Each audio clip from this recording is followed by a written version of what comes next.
All right, so this is the second makeup. Again, not today's subject, but last week's subject. The date is important.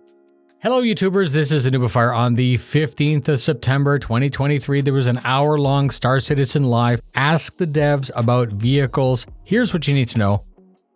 Questions would be taken from chat and the thread that was posted in Spectrum. These would be answered by two members from the Vehicle Gameplay Experience team, the VGET. Whatever. Questions only about ships and vehicles that are flight ready. Rotational decoupled mode is a feature that had been internally tested, but they have no plans to add it as it was deemed very difficult to use. The tab key is the new key binding for Mobiglass. The AC team requested to move it because this is how you use the scoreboard, and that made sense. Pre-testing on Space Mines had been done, but there's no active development on the Nautilus. The Gladius has always been the test sled because the Gladius is the focus for Squadron 42. It is and always will be the most well set up ship, and that seems to always be used for internal testing.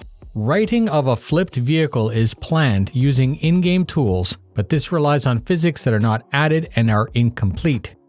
The QED will still work in master modes in SCM. When you're the one being snared, regardless of the mode, your Q drive will be compromised, leaving the rest of your systems in operation. They're working on ways to improve the fidelity of vehicles when driving with an analog controller such as a keyboard. The Ranger isn't in game yet because it relies on a two-wheel driving model. They need to balance the fun of not falling over and the unfun, the reality of falling over. Jared went on a 3-minute tangent on a previous job that he had testing segways.